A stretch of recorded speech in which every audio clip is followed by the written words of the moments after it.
Two households, both alike in dignity, in fair Verona where we lay our scene.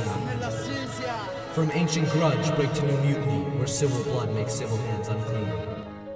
Start with ancient houses Montague and Capulet, feud as old as time, turn Verona's alleys red. Battles begun over someone's thumb, the lords call for their longswords, ho, the ladies try to keep them down. Turn not afoot to seek a foe! What, art thou drawn among these heartless hinds? Peace gets left behind. The two houses have warred for as long as memory, turning Verona into a battleground. When you are taught to hate for as long as you live, can you change? Rebellious subjects, enemies of peace, come on, I'll hear you men, you beasts. If you ever disturb our streets again, your lives are forfeit. Here, my friend, all men depart on pain of death. To save his city, the royal prince threatens death upon anyone who brawls again in Verona's fair streets. A moment of anger, a love ruined. Romeo was not at this fight, alas he's fallen, love at first sight, an unusual enemy, the rose tinted glasses, fades out the pink dresses of other lasses. His lips were the pilgrims, her lips were the shrine, when they prayed hearts met in a manner divine. Their love has begun with a lack of pageantry, but that soon would be the root of their tragedy.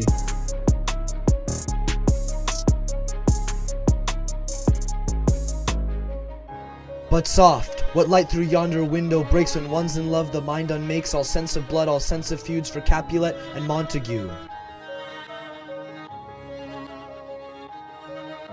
Their young love shall not ever be, still they defy their families by acting on their callow hearts that speak the words till death do us part. In the cellar they meet to seal their fate, Father Lawrence presides, it'll end the hate, with rings exchanged the solemn vow, lives intertwined, irrevocable now. The naivete of youth leads to the greatest tragedy of our story, the death of love. This could all be prevented, but sometimes the heart beats faster than the brain. Tybalt comes into the plaza for Romeo, but Mercutio steps in, a word and a blow.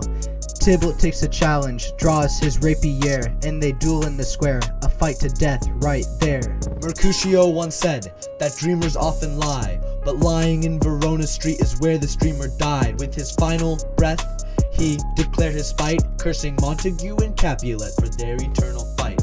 But Tybalt, king of cats, shall not escape this crime. Romeo is on his heels, like a poet to a rhyme. Blinded by blue grief, overridden with red rage, Montague fell Capulet, fulfilling Mercutio's plague. After the death of their nephew, the Capulets call for the prince to enforce his law and have Romeo killed. Benvolio steps in and explains what happened, covering his cousin's foolish mistake. The prince responds.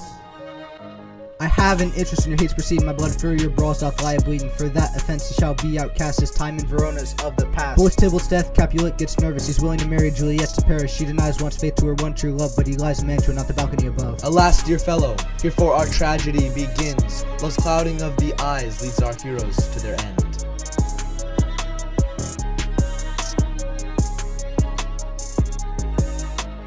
Juliet doth travel to the friar's cell, to either end her life or bring her marriage to a knell. The friar says, hold daughter, I spy a kind of hope. You shall take a sleeping draught and go forth to elope. No warmth, no breath, shall testify thou livest. The roses in thy lips and in thy cheeks shall fade. Thou part so stiff and cold shall appear like death, and in this draught you'll find your love with Romeo remade.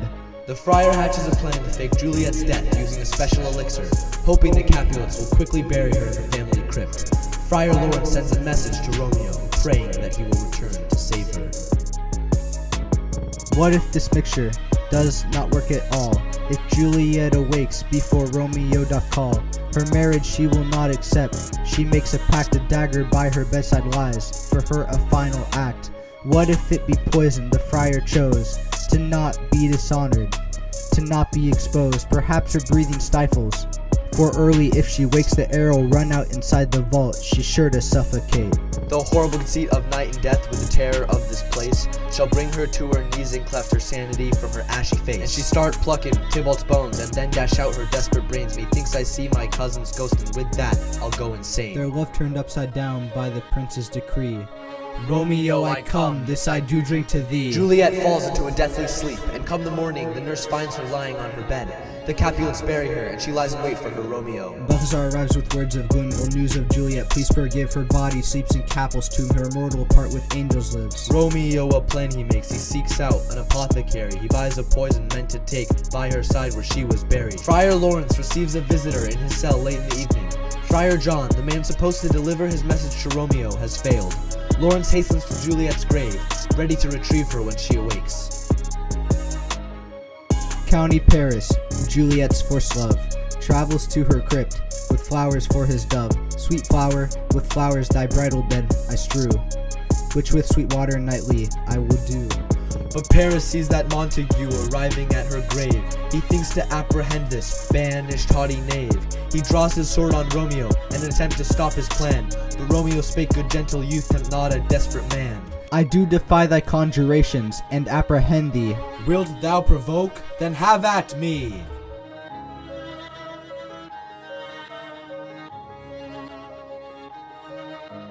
He laid Paris in the tomb where Tybalt rests in his bloody bed. Two caplets dead, one cheek still red as the day that they were wed. Eyes look your last, arms take your last embrace. Lips seal with a righteous kiss, now poison I shall taste. Friar Lawrence enters to see the hour bathed in doom. Juliet awakes to see the body of her groom. What's here? A cup in my true lover's hand. Poison I see, hath been his timeless end. I will kiss thy lips, perhaps there's poison in thy teeth. Yea, noise, O happy dagger, this is now thy sheath. The watch enters the tomb, and sees the children dead. Calls Capulet and Montague to show them this bloodshed. Friar Lawrence, being suspect, tells the story to them all, talking of their secret love, to their untimely fall. Montague and Capulet set aside their differences. In doing this, they put aside all bitterness. So here ends our tale, in a painful tragedy. The lust of young love overriding all reason and resulting in loss for all. For never was a story of more woe than this of Juliet and her Romeo.